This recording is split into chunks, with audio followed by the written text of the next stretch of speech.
people, to another episode of the Jagged Edge. This is number 75 for us. Zealous here, aka Ian, along with Chris. Hi. Hey, what is going on? Lots of X-Men stuff is what's going on. I just spoiled it. And you spoiled it with your song, man. 90s, man.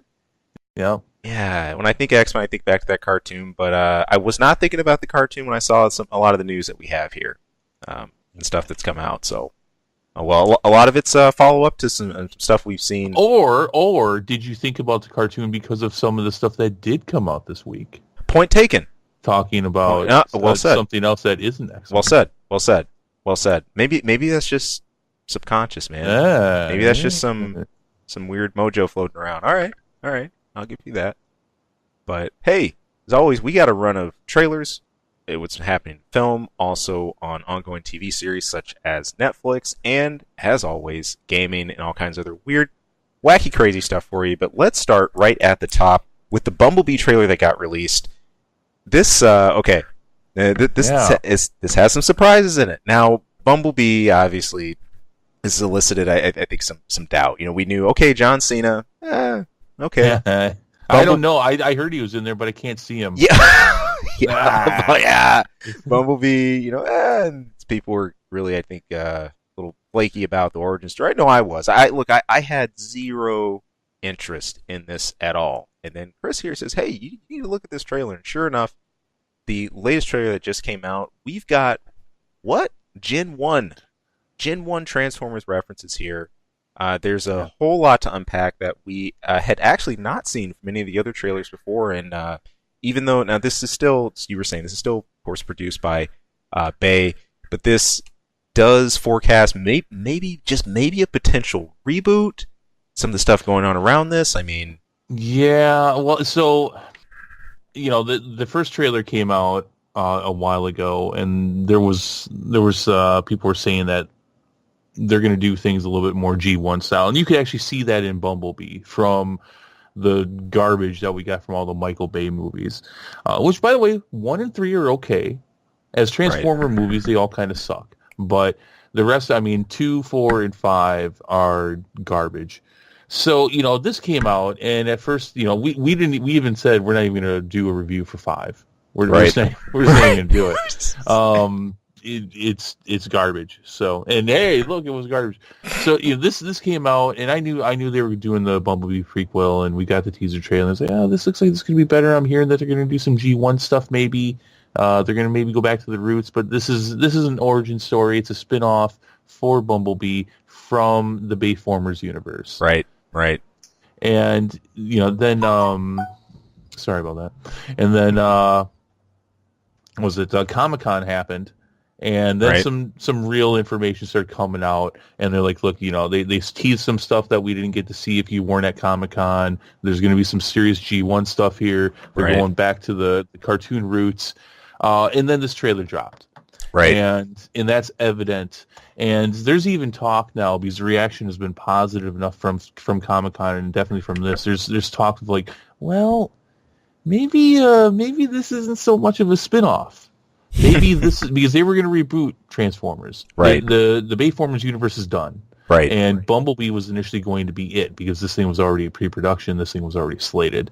So, but now they're saying maybe this isn't a spin-off so much. Maybe this is the reboot that we've been talking about.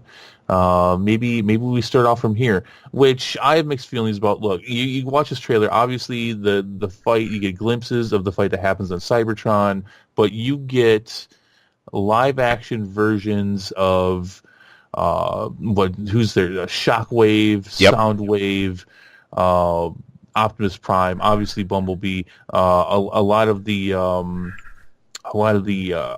should know that. You get some Conehead not aerial bots, but oh my gosh, all the airplanes, Starscream and all of them, they're all part of all those plane Decepticons. They're part of a whole different team. And can't think of the name right now. They're in there. You get little glimpses of it. Everybody's really saying, "Oh my god!"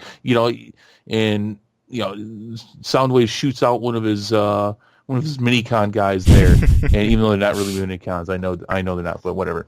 And everyone's super excited about it. And I want to be excited about it. I really, really, really do. Right. But Michael Bay is still producing this movie.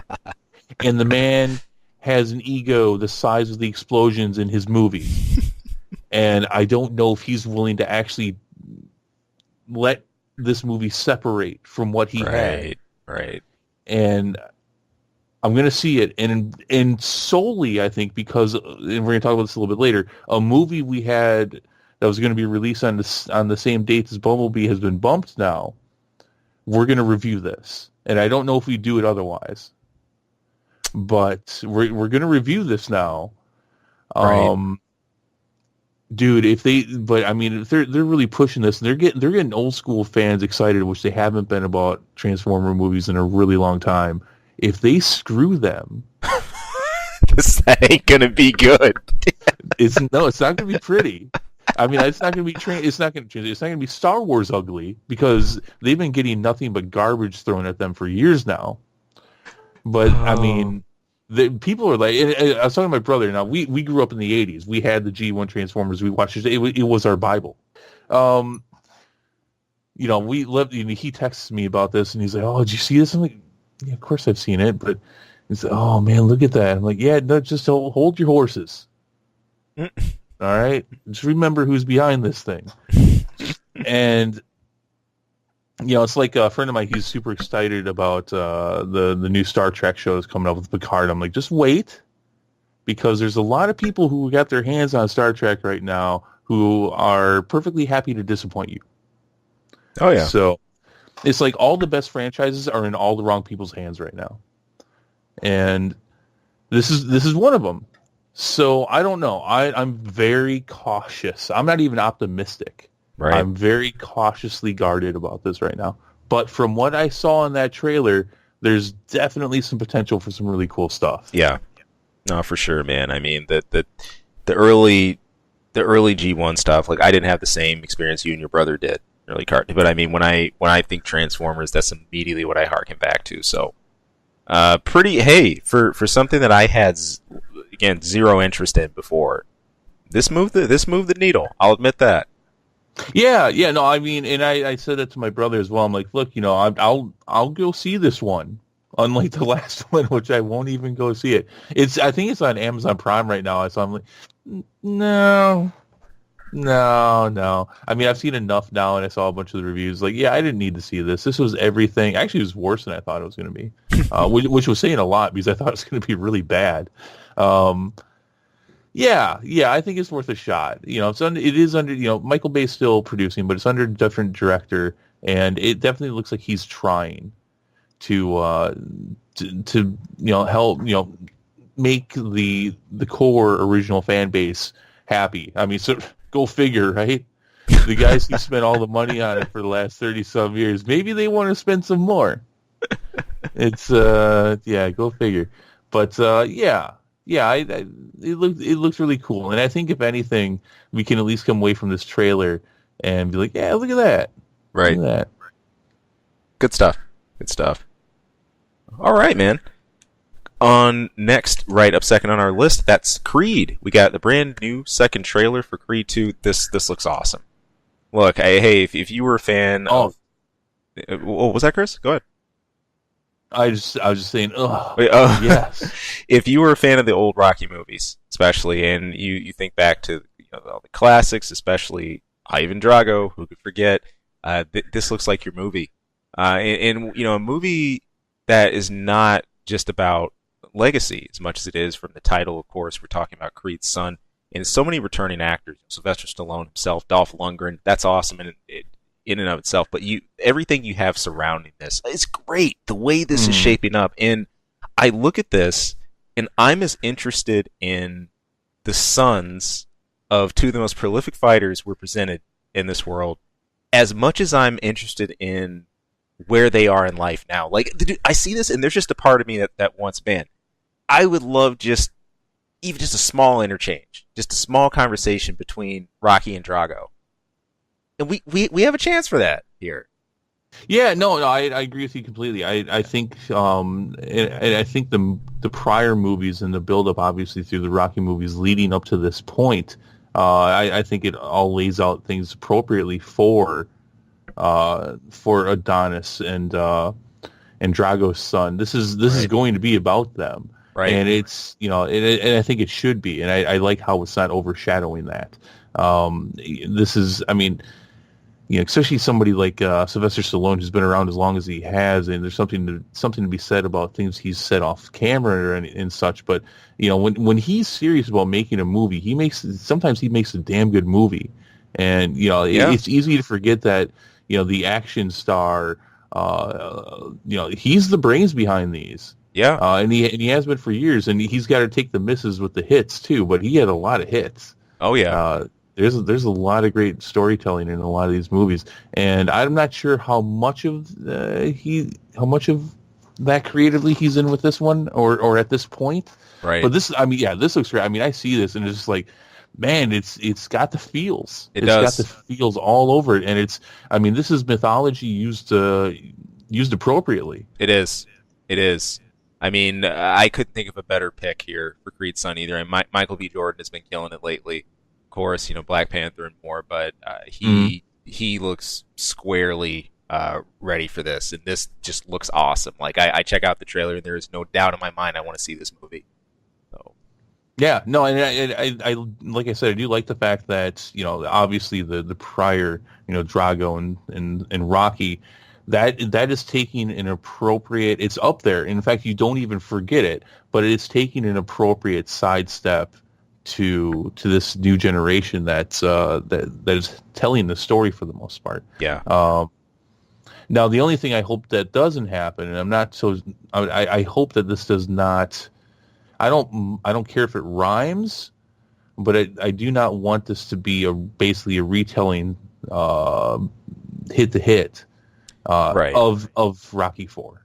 right, right. And there is a little bit of danger to that. There, if you look at some of the parts of the trailers, like, well, this reminds me a little bit of how things went then too. Right. So I'm a little worried about that, but I don't know if that's founded or not beyond some of the elements of the trailer. Sure, sure. No, rightfully so, but looks killer. November 21st. 2 days before my birthday. Awesome. Look at that. Happy Late birthday, gift. me. Send me the money for the ticket. I know what to get you. Shoot. You don't even need to say a bunch of crunch. No, you've had enough bunch crunch. Either that is no such. That's not even a real thing. That's nope. It's not even real. Don't be lying to people like that. You had it in. Didn't you put some in the ice cream? Yeah, yeah. I that figured. didn't taste so great, actually. Figured. Yeah. No, that's the best thing to do with it. the bunch of crunch was a bunch of mush. Oh yeah, that box. That's what we get for sending candy across country in 100-degree weather. It's a hot summer, man. So Yes, it was. all right. Which, by the way, I don't know about you. I'm up in the Midwest. I'm up in Wisconsin. It's now flannel and hoodie weather, and I'm thrilled. I love it. Hoodie weather is the bomb. I'm not there quite No, yet. I would suspect you're not. You guys get like 2 days of that throughout the whole year, right? Pretty much. Yeah. But for you, man, that's the The best. next 6 months. I've still got my hoodies and stuff from my high school and college days. Still hang. I just don't use them as much. I just don't need them. So I miss it. I miss it though. Yep. All right. Well, hey, All right. you just gave me a segue. You're gonna be that guy. I appreciate it. Okay. You're talking about Heat, Dark Phoenix. Bringing the heat. We got a trailer for Dark Phoenix, X-Men. Yeah, we did. But okay. So when I hear and see Phoenix, The phrases are over. yeah, the phrases are done there. I go back to the last Phoenix debacle that we had.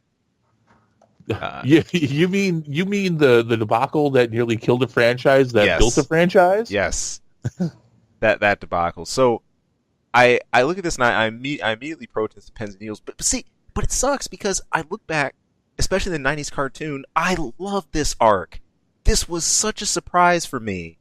I would like it done right. Yeah, I mean, done well. And part of you could say, "Oh, well, you were only in third or fourth grade, then you were a kid. Of course, you're not as attuned to writing." Yeah, blah blah blah. Yeah, look, whatever. I didn't say that, by the way. No, you didn't. You didn't. I'm mocking you in no way. No. No, but a lot of people who are X-Men fans and comic book and cartoon fans actually praise, in large part, how the cartoon handled the Dark Phoenix saga. Right. I thought it was solid. I mean, just Jean's whole transformation into Phoenix was really cool in the original show. But what we have here, I look, man, and I just keep getting so many questions about X-Men. I mean, we keep seeing here the vestiges of elements about something. We keep waiting for a reboot. Wait, is this dead? No, is this rebooted? Are we back in first class mode? No, wait, no, now we're here again, and we're here. It's just, this is something that just can't hit that button. It can't hit the reset button. And we're seeing so many familiar faces here. We got Fassbender, of course. We've got I'm gonna butcher that name. McAvoy. Thank you, sir. Told you I was. McAvoy. We've still got Mystique. So many of Jennifer Lawrence. Jennifer Lawrence. So many of these faces that have paved the ground for the X-Men. Begrudgingly continuing her role. Yes. Begrudgingly. That's the key. And I said, I'm sure you noticed just as I did that makeup has definitely been downgraded to be a lot easier on her. Yes. I mean, after all this time, you'd think so, but she hates it. Hey, I get it. Yeah.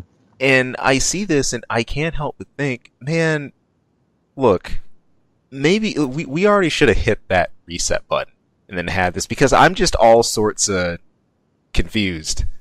I guess when just clenching my head headache wise when I look at this, like, oh my gosh, how are we basing all this now? Look, here's the thing that bothers me, and this was basically my worst nightmare, if I could even give it that much feel. But the thing I was most worried about this trailer is what I'm seeing that they're doing, which is that they're butchering this story again. Yep. They're doing this whole thing. Jean's always had this dark evil thing inside her and is coming out, and Professor X did all these horrible things and lied to her and manipulated her brain to keep it hidden. Right. But now, she's getting older, she's coming of age. No! That is not the story. And that's what you did the last time. That's what pisses me off. You did this 15 years ago and it was shit then. Why are you doing it again? Seen it happen, man.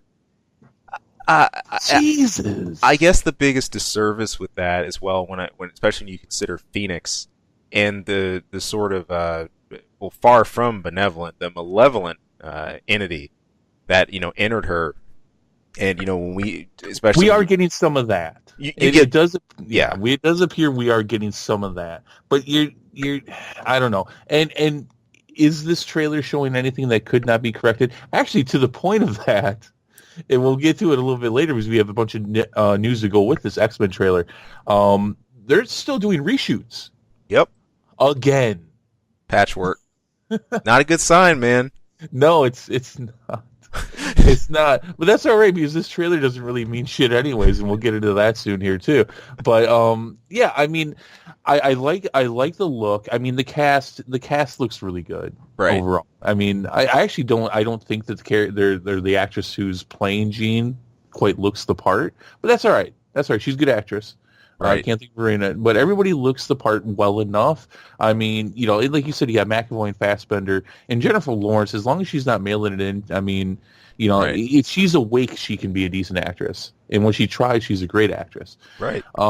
There's a great cast here, but I'm seeing elements of the story that they don't belong here. Yeah. And I just don't understand. Like Simon Kinberg, this is his first time directing, but he has had his hands. No, he's not even his hands. I mean, he is elbow to shoulder deep in the X-Men franchise for Fox, and has been this entire time.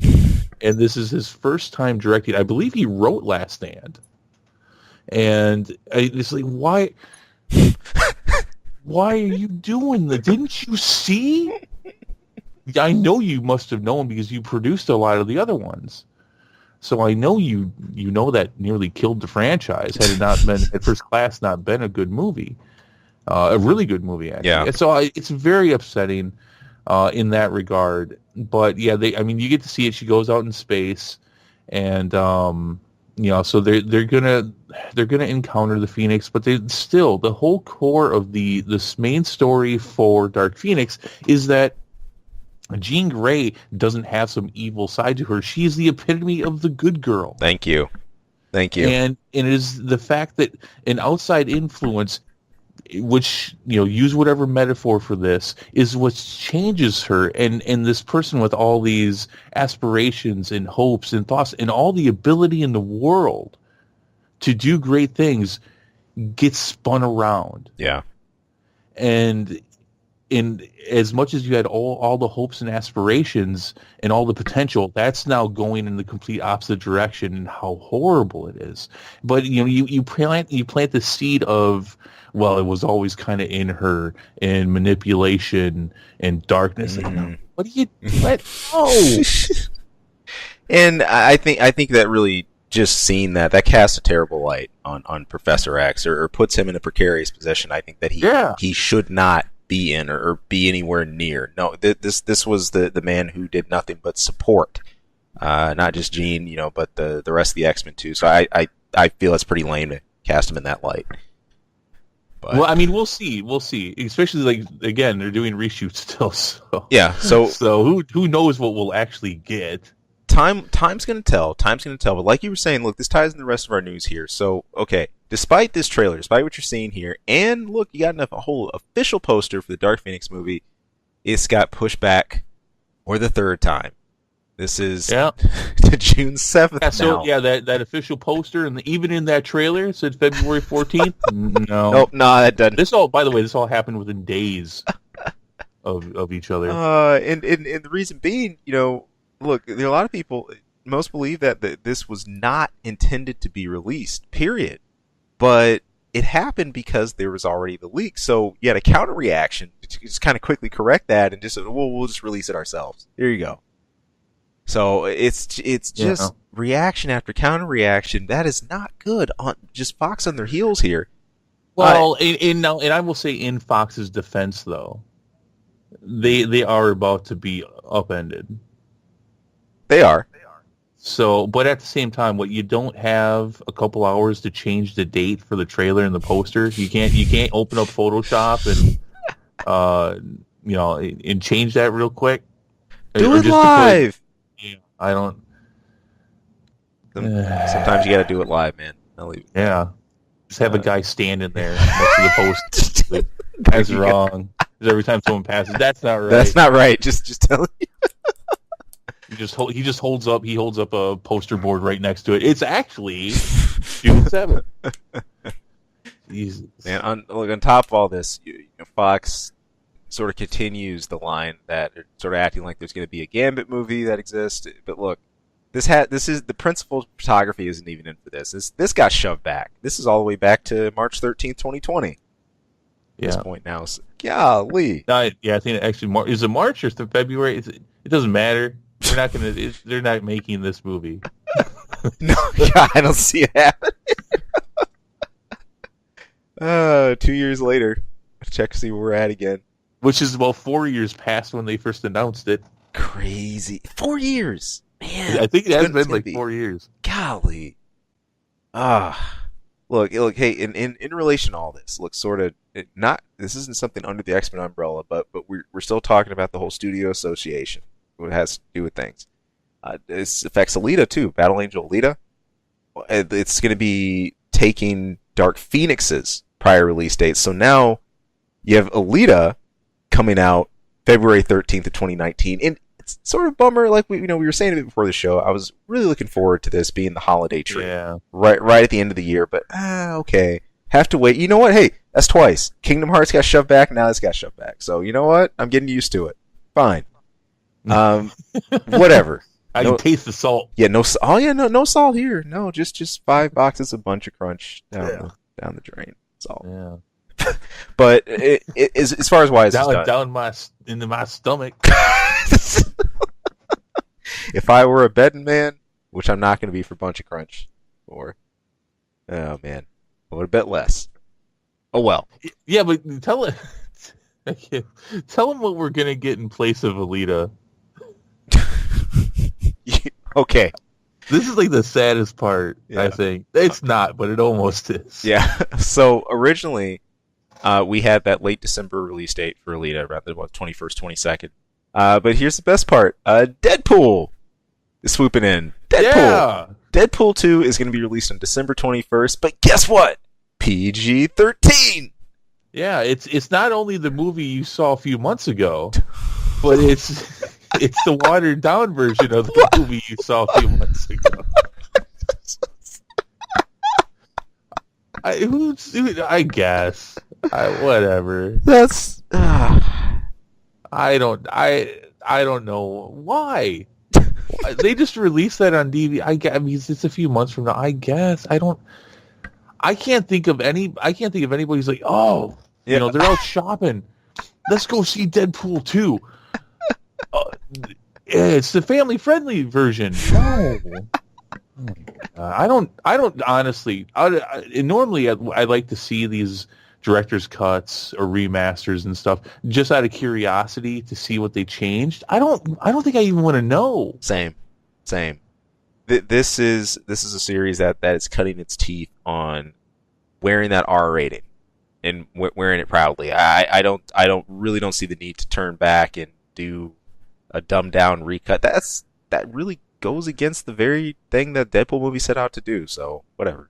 Yeah, and at first when I saw them, like, you know, maybe this is something that Fox and Disney talked about, and Disney wants to see how a Deadpool 2 and PG-13 would look, and you know, see how it would do. But it wouldn't do well because the movie just came out like a few months ago. Right. So it wouldn't do very well anyways. So I don't know. Maybe they think Deadpool 2 and PG-13 can go up against Bumblebee. Maybe it can. Maybe. I don't know. I'll be watching Bumblebee. Hey, now I won't be watching Alita. I know that. No, you won't. Not now. You know how hard it was to get me excited about an anime-based movie? I was shocked. You said you're actually like on board for it. I'm like, there's no way he'd ever. It's like, okay, well. Yeah, no, that last trailer was good. Yeah. Telling you, the source material alone is amazing. If they can get in the ballpark of that, it'll be solid. It'll be solid. All right. Oh. Yeah, but instead, you're going to get a movie that you already watched, but it's not even as this. Like, it's like they might as well just say, "Here's a crappy version of what you loved." So can we call this the reheated burrito, like the microwave? I guess. Yeah, except for it's the one where like he had to reheat it like 3 times because every time he was done reheating, like somebody came and interrupted. So. Yeah, it's, you know, hey, come and spend the same amount of money that you spent 6 months ago on the same movie, except for not as good. Come in this Christmas. Whatever. I don't see it. What I am excited about Marvel-wise, though, my main man, Spidey, we got a little bit more leaked footage here that came out. This is for the next Spider-Man movie, Spider-Man Far From Home. A little earlier in the week, a brand new picture of the Spidey suit got leaked. This was from a set video. That followed this shortly after. This was over on Twitter. The quality is a little choppy here. It's very choppy. Yeah, but some are saying that bad. This is pretty similar to the Spider-Man Noir suit. If you've seen that, it's got the sort of like the steampunk style goggles and the old school detective feel. Yeah, all black with the white eyes and everything. Fun, really fun. Tom Holland doing his thing, and even with just the short bits we see from this set, there's so much animated about this that fits the current Spider-Man we have in the MCU. Dude, I'm awesome. You're such a Spider-Man. Awesome, dude. I am an unapologetic Spider-Man nerd. I'm just coming off a high, man. Off finishing, the. I would say this is the year of the Spider-Man if he wouldn't have been turned to dust a few months ago. Don't remind me. With the game and Enter the Spider-Verse. Yeah. Yeah, I mean, he had a pretty big part in that movie too, except for he's dead. Spoilers. Don't make me start. Everyone's seen it. Don't make me start pulling "I don't feel so good" memes. You know, I actually had a friend of mine the other day. They don't see a lot of movies. They don't follow the MCU, Right. Like obviously I do, or even more most people. But and she's like, yeah, she said I finally saw that Avengers movie, Haha. and I'm like, okay, wait. Well, actually, first she said she saw that Marvel movie, to which I was like, okay, there's a lot of them, so let's just narrow this down. No, but she'd seen Infinity War, and she's like, they can't all be dead. I'm like, no, they are. And she's like, no, I think they went to another dimension. There's no other dimension. There's no other dimension. Yeah, they did. They went to hell. That's the dimension they went to. Well, they went to the afterlife. okay. Well, some went to heaven. No, none of them. I'm pulling devil's advocate. Whatever. Yeah. No, you know what I mean, though. Yeah, no, I'm with you. But they're dead. No, but she's like, no, they can't be. I'm like, no, they were. They're dead. She's like, no. Yeah. It was amazing. I get all these because all my friends and family know I'm a big MCU fan. So right, and they talk to me about it. And almost all of them are in some kind of disbelief, or they acknowledge that. There's Doctor Strange 2 and Spider-Man 2 are in production. Guardian of the Galaxy 3 is in production. Right. So it's like, obviously they come back, but right. They are in fact dead. They are gone. In fact, they're kind of worse than dead. They were blinked out of existence. Yeah, that is worse. So if depending on what you believe in, and we're obviously not going to get into that conversation, but does that at least mean that does that mean that their soul doesn't exist either? If they get blinked out of existence or snapped out of existence, yeah, that's kind of worse. If it is, I think you believe in if you go into the soul, I think you're talking something outside of the physical plane. The Thanos' whole thing was wiping life. Existence, and I don't think he'd hit more. It doesn't seem the gauntlet gave him the power to hit more than one plane. He obviously nuked the physical plane. I don't think he hit anything else. Can you see that though? If you're at the gates of heaven or the gates of hell, after the snap, and you're like, whoa, where'd all these people come from? What the crap? He just grabs the phone real quick and calls down. He's like, "You're gonna need more people up here right now because snap, something just happened." But no, it's a huge shock moment. A lot of people, especially for the people who haven't invested closely with the MCU films following, or maybe just didn't come up with the comics and the storylines. This is just such a shock moment, and it still rattles people now. It's pretty unsettling. It is.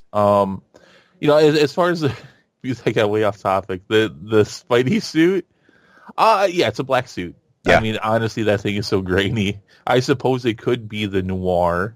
Yeah. Is it noir or noir? Noir. You had it right. Noir. Okay. I suppose it could be reminiscent of that. A little bit of potential spoilers for about 30 seconds. Since I do not believe that Stark will be providing suits anymore, I would not, and considering the tone of what we normally see from S.H.I.E.L.D., and we know that S.H.I.E.L.D., or at least Nick Fury, is going to be in this could be a suit from S.H.I.E.L.D. Good. And so that's kind of reminiscent, obviously, with all the spy stuff, that they would make a stealth suit. Definitely. I'd be really interested to see that take on it. We were just talking about this coming out of Spider-Man and PS4. One reason why I enjoyed the Stark suit so much is I really feel this was such an innovation on the classic Spider-Man. It's got everything about the look, but it's incorporated tech in a way the old school suits never had. The idea of super flat tech, or like drones, or nanotechnology, and circuitry being wired literally in the suit as part of it. I'm loving what Marvel are doing with this, and I wherever they're going with the rest of these ideas, if you keep with that pattern, I can't wait to see the spin on classic stuff. So we're going to get the look, we're going to get things I think we recognize, but probably in a way we didn't expect. And that's what I'm looking forward to. Yeah. So, awesome. That's very a good segue into the next video. Yeah. Our next topic. Which is all about jokes, lots of jokes, specifically the Joker. We got some brand new series of some images, some videos they got released showing us a little bit more of what's said to be a couple of different appearances for Joker in the movie that's upcoming here. Yeah, And that's about a year from now. Yeah, that comes out next October. right. Yeah, I really didn't know what to think of all this, considering coming into this, considering where DC has been standing with the, the dissolution. Anything? Yeah, the loss of Henry Cavill, the just the state of the DCU, which isn't okay. I should say DC Worlds, all that other good stuff. Worlds of Worlds of DC. But here you have it. This is something that's I think trying to show this sort of progressive walk through Joker, this progressive degradation. Where the sort of how he steps into the madness, or how he can either assume that in a moment, or how over the course of his life, how he steps into this, whatever else. The buzzword of the day when I'm thinking about all this, when I see this footage, though, is progressions, and which changes a little bit of the classic Joker we always see. Usually when we're introduced to Joker, he's at the full height of his insanity, pestering Batman or whoever else is in the frame. So, yeah, this Joker looks shitty. Yeah. I'll just sum up everything you just said with just a couple words. At the end of the day. I mean, and I accept the fact that, in fact, when I first saw this, before I'd even read or heard about what it was, that's kind of what I'm like, okay, well, this has got to be early on or something. I mean, I can't imagine. I mean, or at least just take off that freaking nose. Yeah. Just take off the paint on the nose. Make that white like the rest of it. I'm meh. I'm meh about this. Like I've been meh about everything with this Joker movie. So, so I get it, and it's evolution, and he's changing. It's not getting so different. All right, whatever. Okay. Right. Just be a good movie. Just don't suck. The thing that I'm feeling from this one, and just looking at it, and I thought back to the 90s cartoon as well, I wonder if they're playing more with the angle of the Clown Prince crime. I think that was the name. That was the buzz tag. I remember right. Yeah. More of that angle than the sort of the really spooky, underworld Joker that we had come out in the Dark Knight films. Mm-hmm. Yeah, that's. I don't know. I think a lot hinges on how they play that vibe. Joker. I think ultimately how you relate that character, how that plays out on screen, will be more than the look. And for example, say what you will about Jack Nicklaus Joker, but hey, I sure liked him doing it for the time. So yeah. I'm just I know, and a lot of people are talking about this. I think this is actually a lot of media is talking about this. I think a lot of people are just kind of like they know that there's some. Generally, people know that there's some a lot of talented people behind this movie, right? And I think they're giving it probably a little bit more of a benefit than they would in other situations. Because in other movies, like if that came out for the DCEU, they'd be all over that. They'd be like, "No way, not our Joker, not your giant shared universe Joker, no way." Right. Which ironically, a lot of people did for Jared Leto's Joker too. Just that picture that came out with all the tattoos and all that stuff, and I just keep going. just don't make a shitty movie. All right. Oh, it's speaking. I have something that I forgot to put on here. Yeah. Just a quick little thing. And I thought maybe it'd come up, but it doesn't look like it's going to because we're almost out of the whole movie TV section stuff. So, Venom coming out next week. Yeah. Yep. That's not news. But what's important is that it came out is that Morbius the Living Vampire is the next movie for that franchise. No, we knew Silver and Black wasn't getting made anymore, but Morbius is next. In fact, they're saying they could possibly start shooting as soon as November. Hey, this is one we've been talking about a lot. Morbius can work. I am excited. He's one of my favorite parts of Spidey's Rogue Gallery. Yep. He's been big enough to where he's been putting his feet firmly implanted in other categories of the Marvel Universe. I don't know. We'll see how excited I can feel I can be with some kind of confidence after Venom. Right. Yeah, after Venom. But right now, Jared Leto. I think that's what reminded me of it. Jared Leto as Morbius. I think that'll be a good fit. We'll see. We'll all know a lot more about this the shared evil verse, Spidey universe, MCU, not MCU. kind of MCU, maybe MCU. Yeah. Wannabe MCU. Which isn't even being mean, because they literally want to be with the MCU. Oh, they do. We'll see. We'll see. Cool. How about this? Just there's one more little short quip here. There's about Kathleen Kennedy, who has been, oh my goodness, I don't think Embattled describes it enough.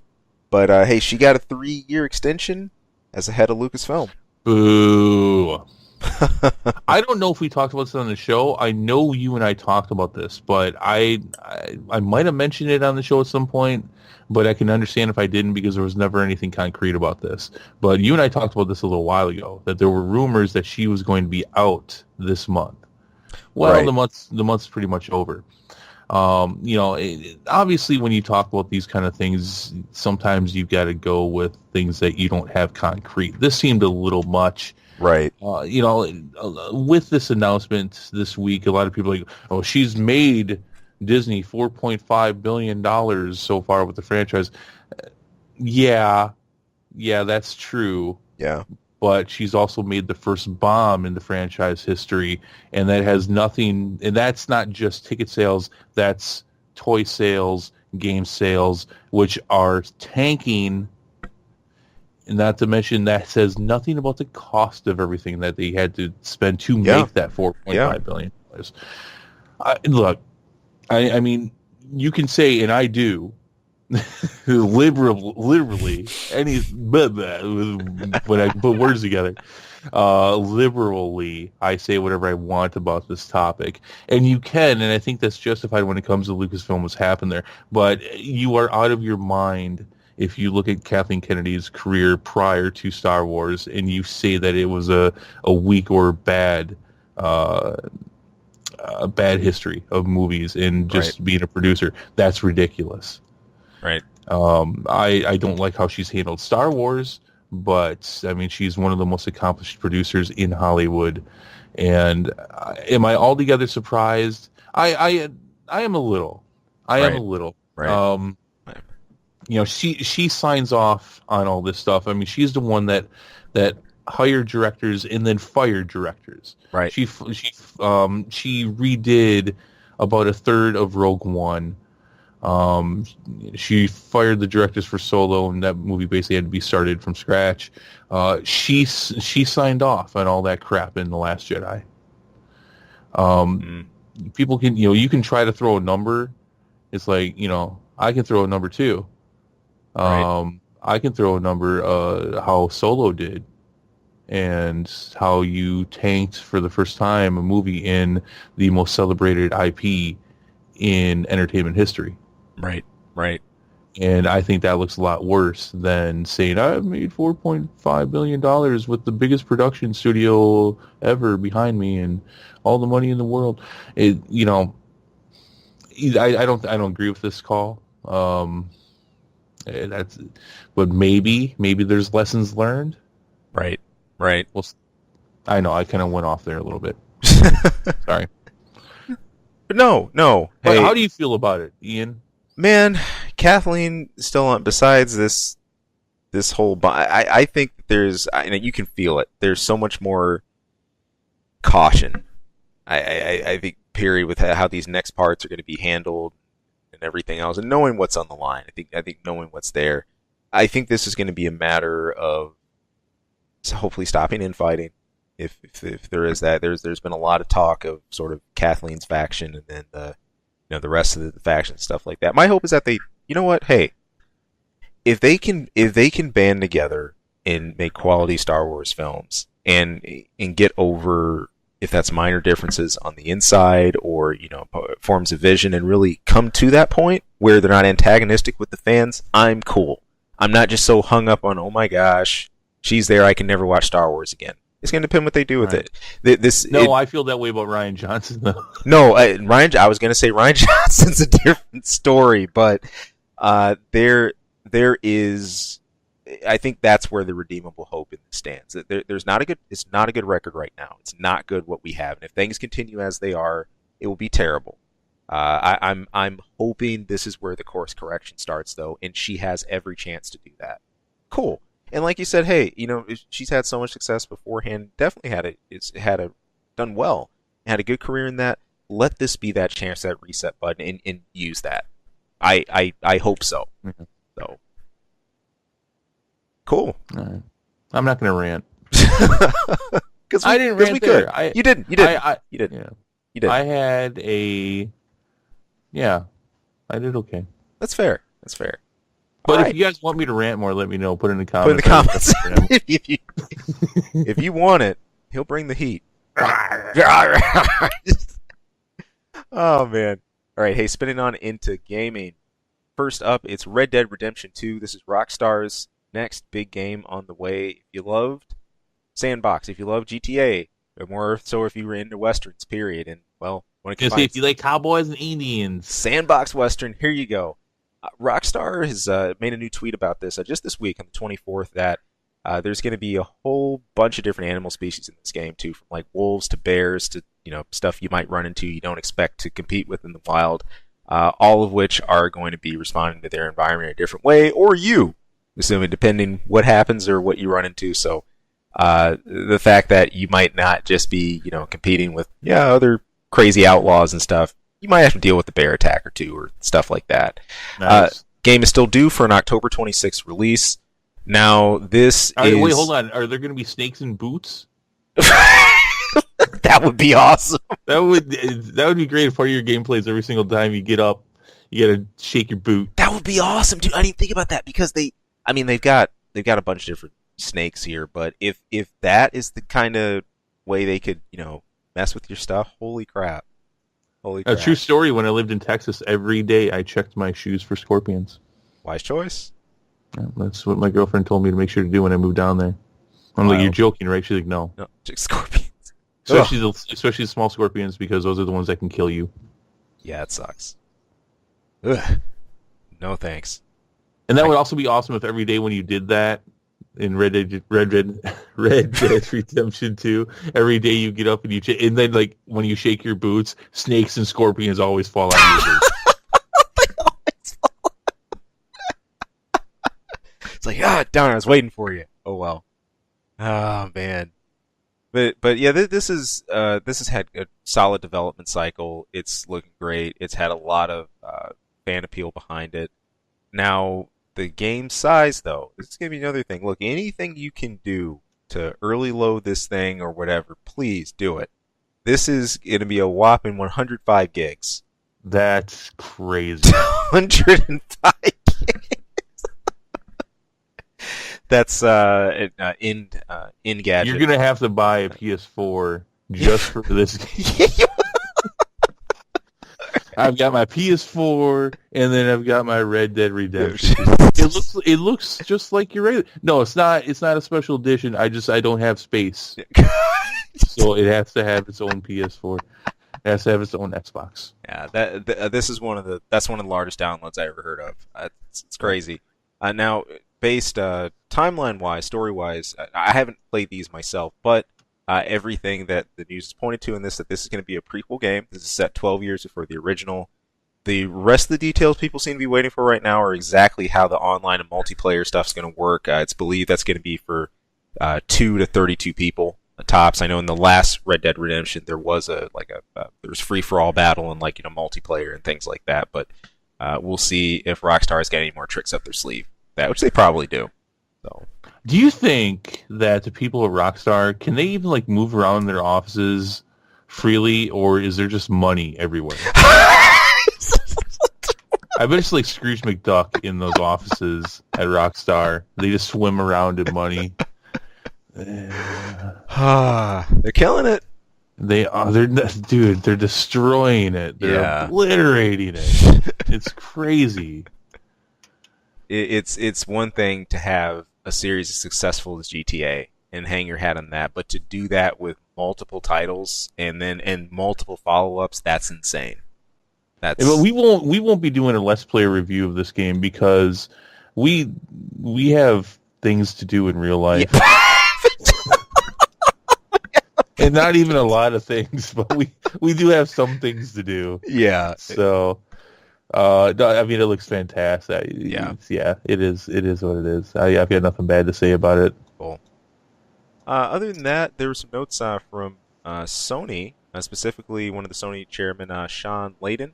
This was on the on console crossplay and the whole Fortnite movement. Now, something kind of important happened. Oh, I heard about this. Yeah.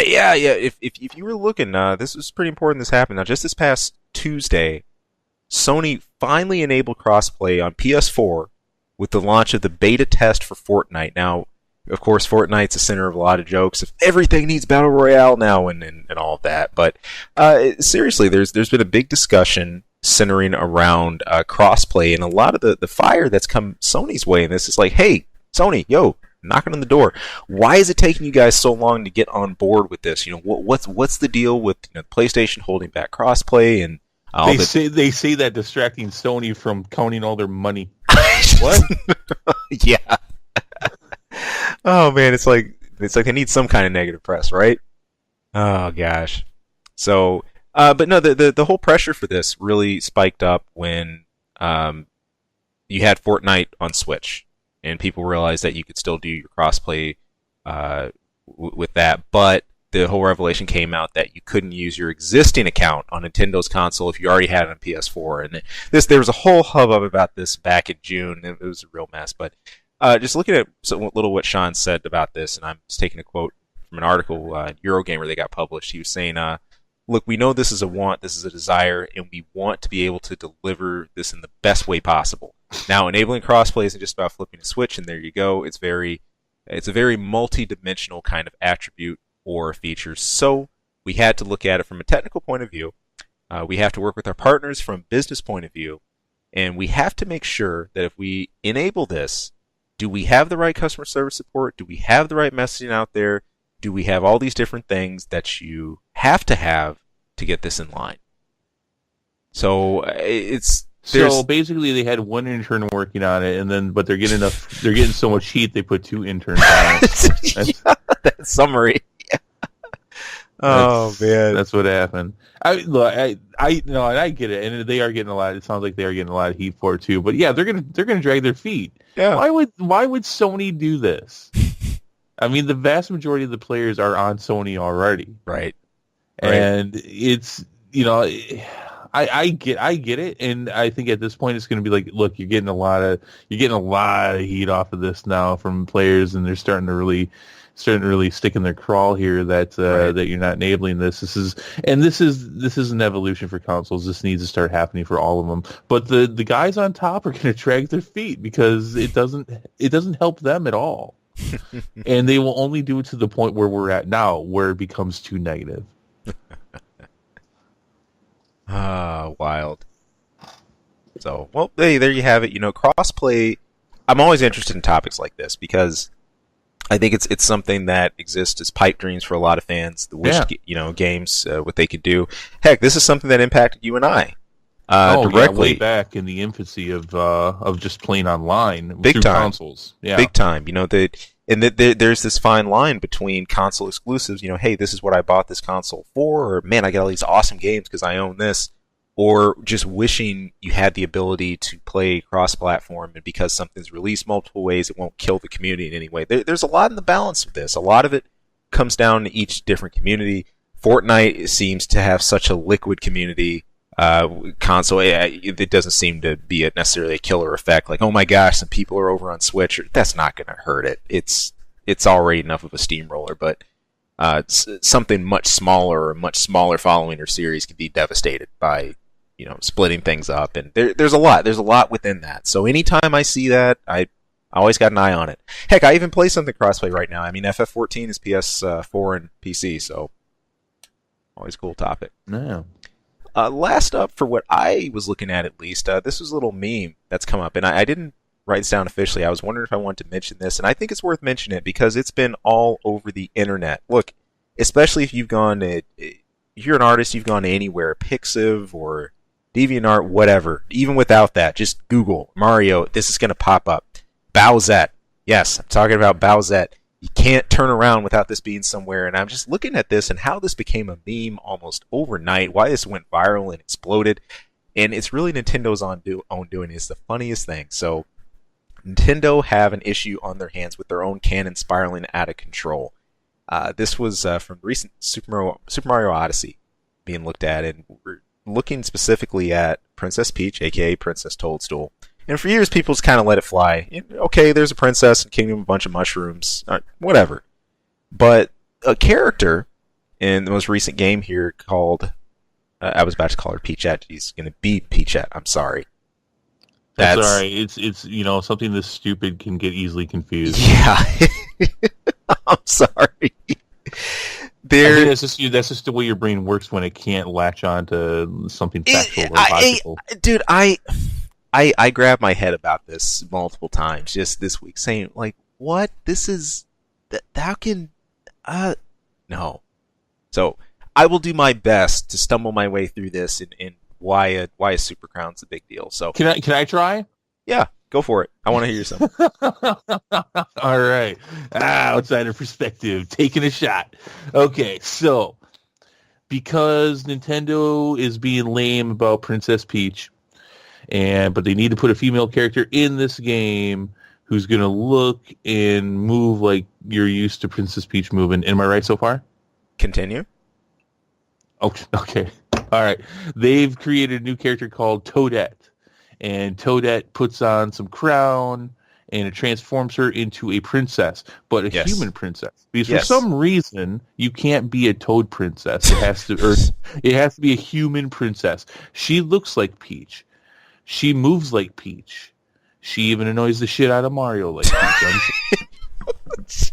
And so instead of using this vast roster that they have of characters in this world, where there's at least two other people they could have picked. They could have easily used Daisy or Rosalina. Yeah. Right.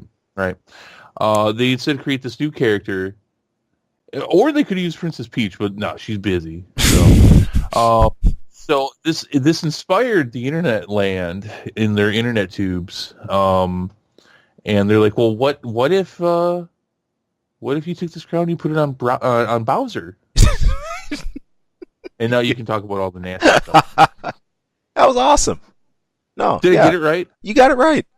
Stupid Nintendo. Pretty much is what happened, and the internet went mad with this. The idea is if you put this special power-up crown on Bowser, him turn into a sort of a princess female version of himself, aka now you have Peachette. Looks just like Peach, just with the black dress, the whole spiky bracers and gauntlets. You said Peachette, you mean Bowsette. Right. Thank you. It gets confusing because, like I said, it's all really dumb. Well, right. I mean, Bowser looking like Peachette, except now he's a Bowsette because he was a Bowser, but you put a crown on him and now he's a Peachette. Does that make him a crossdresser? Technically not, because his whole gender just got warped. So as long as he has that he's crown, putting on an article of clothing that is changing to the appearance of his gender. It's not just appearance; he is that gender. I think to cross-dress would delineate that you're just putting on clothes opposite gender, but he is like, no, you're a girl, straight up. No. But this wasn't so stupid, I might. This is so stupid. But the craziest thing about this is, it's caused a mess, and then there was some other drawings of people who've been looking at what would happen if you did this to like the ghost, the Boo, like if the Boo ghost turned into a princess as well. Anyway, everyone from like the artist who's behind the manga One Piece and a lot of other famous artists have been submitting work for this in their own versions of Bowsette. You can't turn around without this being there. And then here comes Nintendo with this saying that, wait, internet, you don't completely own this because we almost did this ourselves. Take a look. And it turns out in the Super Mario Odyssey art book that this was a concept, something like it, that they goofed around with that just never got a green light and it was never a go. And they decided never to use it. Can't they give them something? Isn't it? I know, but see, that strikes me as petty.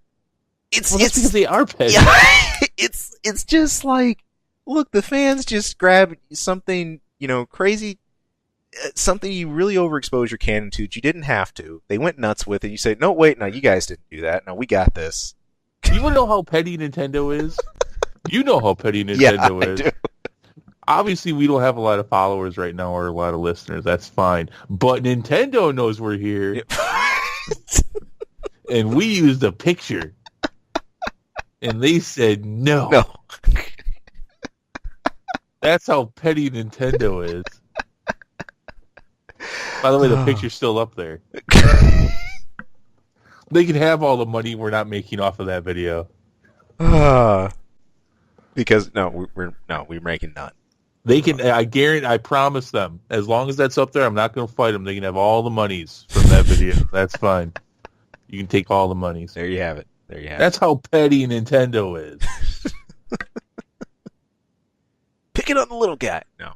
But yeah, hey, this is something this isn't slowing down. I think Nintendo is just forced to take notice of this after just, blistering popularity.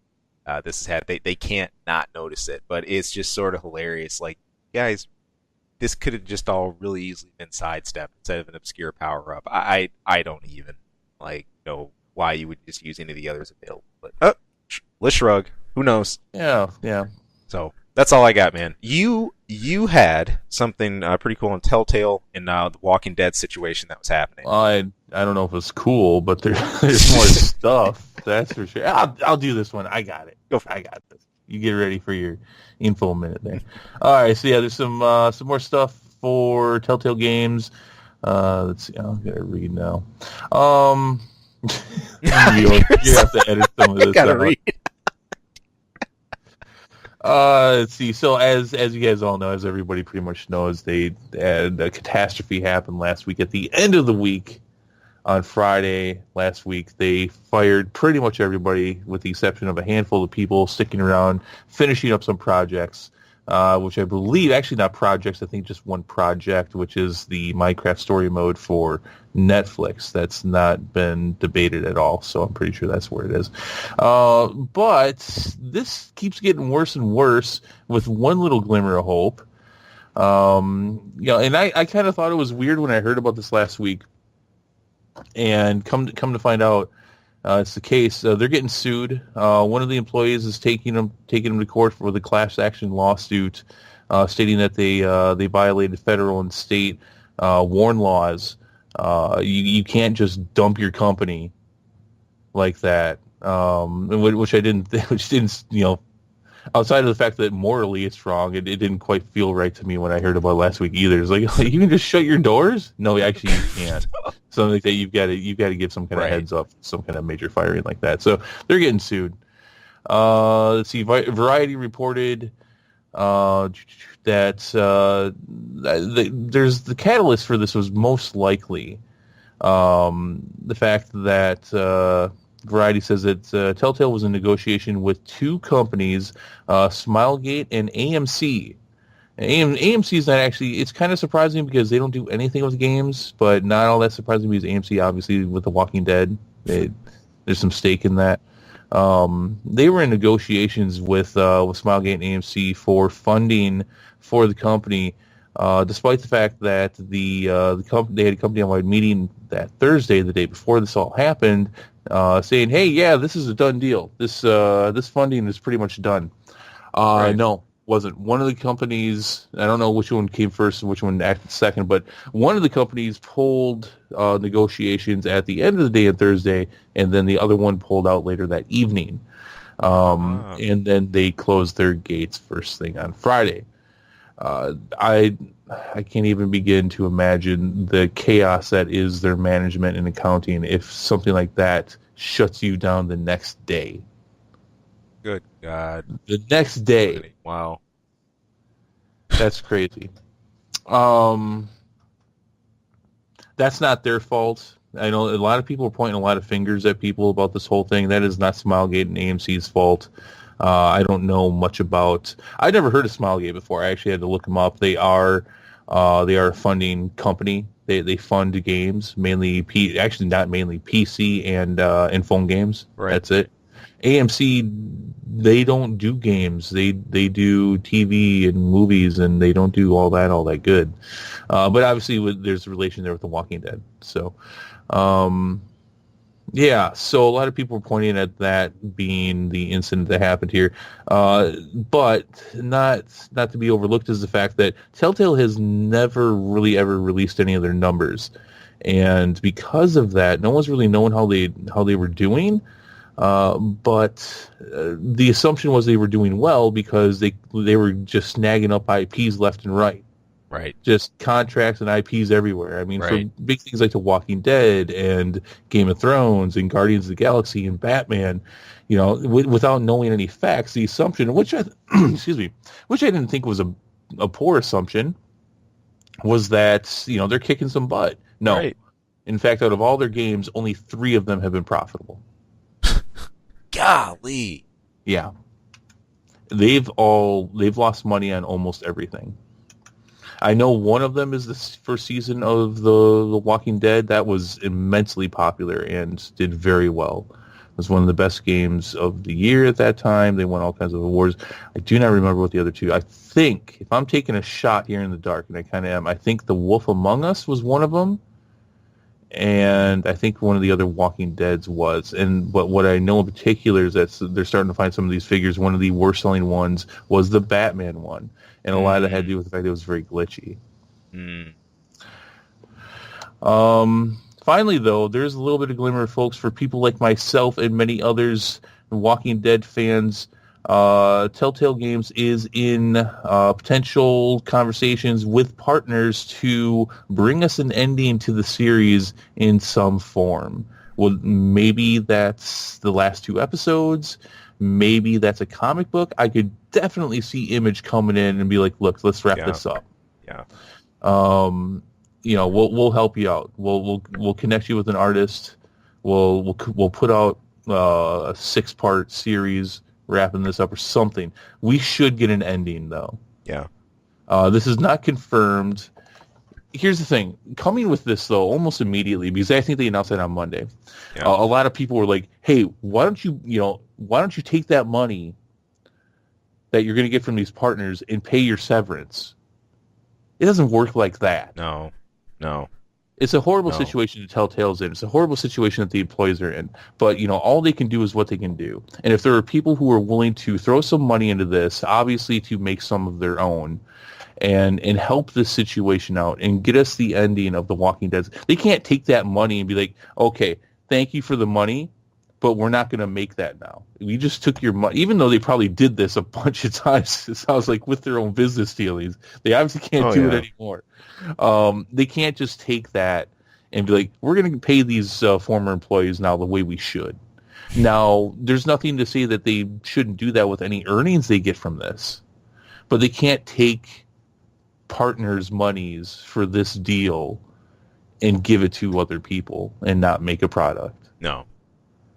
So, I mean, as much as I understand the sympathy of people and I relate to it, Sure. you can't do that. Yeah. You can't just take their money and be like, "Okay, I'm putting it over here though." But I would suspect we will get an ending of some sort. If we don't get the last 2 episodes of the last season, I would not doubt it at all if Image Comics comes in, even if they don't make a deal with Telltale, but at some point, like, "Look, we're going to snag this up for next to nothing, and we'll sell major comics for this." Especially since that's where The Walking Dead is already an Image Comics publication. So, so we should get some kind of ending. Who knows when or how, but we should. Makes sense to me. That whole Interesting. Yeah, just one giant cluster. It's Jesus. What? One hit game, their first game, and this is what happened. Wow. It goes to show, I mean, even something that could be a mega hit, and it's assumed that everything is rosy behind the scenes for a dev. Not necessarily. Yeah, it's a privately owned company, right? And they're not sharing anything. But all you see is, you see in the news, contract for this, contract for that. They're pushing out this, they're pushing out that, but they're not telling anybody how anything's doing. Right. Crazy, dude. Crazy. Yeah. Well, I think that's going to bring us to an info minute.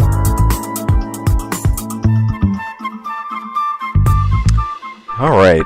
We're piggybacking off I don't know if this is a trend. I hope this doesn't become a trend. All you have here in the notes is going bananas. Yeah. So. Yeah. This is going bananas in a slightly different way. This is specifically, I kind of smiled that you mentioned Texas earlier because this happens to involve a Texas prison. Oh, God. There was just an innocent, donations, especially food donations. It's not uncommon for those to occur in the prison system, especially like fruits and things like that. It turns out that authorities in Texas recently seized a big shipment of bananas donated to a state prison that turned out to have about $18 million worth of cocaine hidden inside it. That went into prison? Yeah, they were sending it into prison.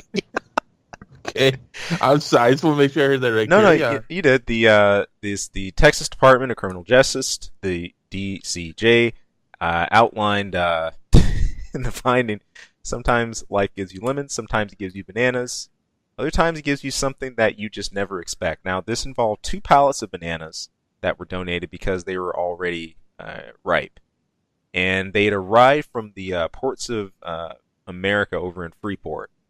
It turns out the authorities were saying one of the boxes just felt a little different from the others. They snipped the straps, pulled the box, and opened it up, and they said right inside the bundle of bananas, there you go, a huge cache, a total of 540 packages of cocaine and 45 boxes of bananas. Estimated street value exactly a little over 17 million, so 17,820,000 bucks, and it's still being dug into by U.S. Customs and Border Patrol too. Just holy crap! Like, yeah, it was marijuana on a beach last show, and now coke and banana. Man, I don't even. Man, people who are finding all that marijuana getting hungry, they want some bananas. Yeah, I guess so. Are bananas good for munchies? I don't know. I think they're pretty good. Here's one thing I love about bananas. They are one of the best things to give you energy on the spot. Yeah. Like, lots of potassium, all that good stuff. But no, I think it's a good snack, especially the mini bananas. I'm all about those. Do you have a mini banana every day? Not every day. No, I wish. I only pick up like a bushel sometimes when I go out, when I'm doing my stock up and shop and stuff. But I got some right now. I think I got about 10 left. You know what's been in my head this whole time we've been talking about this? That guy who sings "I'm a banana." Oh, that guy. I'm a banana. I'm a banana. Now it's in your head. And now I have the image of the peanut butter jelly time banana. I don't know. That's just. Oh yeah, that's classic. Yeah, that's just me. But somewhere there's a joke here relating this to cocaine. I can't think of it right now. Though. I'm not finding it either. Sometimes there's just these I stumble across, and I'm just like, really? And I just leave it at that. Why are they trying to get that into prison? Oh, I think the better question is why wouldn't they be trying to get that into prison, man? Okay, well, you ask that question, and I'll ask mine. People missing the coke, man. Especially if people were like, like dealers, or like if they hit dope and stuff hard going in, they're gonna miss that. Yeah, but I mean, do you want to get paid cash for your cocaine, or do you want to get paid cigarettes and like trading cards?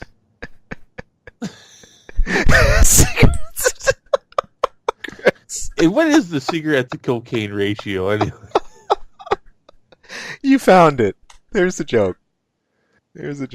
I don't. I mean, because if it was me, I'd want my cocaine out in the streets. Right. Making money, because you know what I can buy with money? I can buy cigarettes with money. So I don't, and I can also buy anything else. I don't know. That's me. Here. But then again, last week I said I turned in all the marijuana after I gave it out. Exactly. So what do I know about making money on drugs? See, we were talking about the situation. I'm looking at this more of a communication for an outside coming to like an inside job, like somebody on the inside maybe helping. This is all guesstimation. This is not speaking any truth to this article. This just strikes me. It's reading it, getting a shipment trying to get a shipment of that size into the prison. I think is less about those inside the prison, trading and doing their deals and whatnot. More about trying to get that supply in.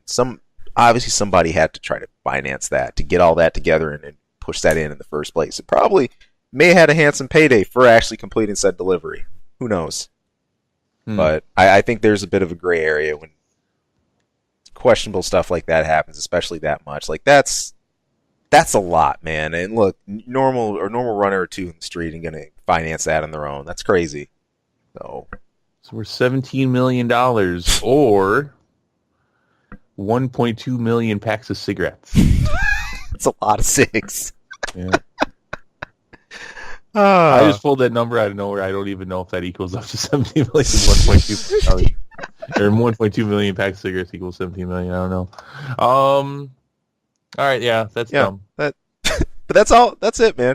That's all we got. So, what do you guys think of this, or hey, anything else that we covered in the show? We want to hear from you. Post down there in the comments below for any of the news that we brought up, maybe the movies, the gaming, any of that side of it. Also, hey, we'd love to hear more from you guys. Be sure to follow our weekly show. Like and subscribe. It helps us so much with the content we want to deliver. And, of course, stay tuned right here on this channel for more reviews, more Let's Plays, and the rest of our content that we're cranking out. Until next time, you all take it easy, and we'll catch you again soon. Hey people, thank you for tuning into this episode and taking a listen. If you like our content, if you like what you're listening to, there anything we go over, hey, please, we would not only love to hear more from you, but if great if you could throw some support. You can subscribe right below. Also, you can toss us a line anytime. That's ksawmedia@gmail.com. Of course, you can tune in for our channel anytime for movie reviews, game reviews, a lot of random wacky stuff. Who knows what you'll hear. And, of course, our episode each week where we're bringing the nerdiest things we can find, pick up, and maybe not find. Maybe the stuff that just drops in our laps. But anyway, hey, thank you so much for tuning in. Thank you for listening. We hope to hear from you again later. Take care.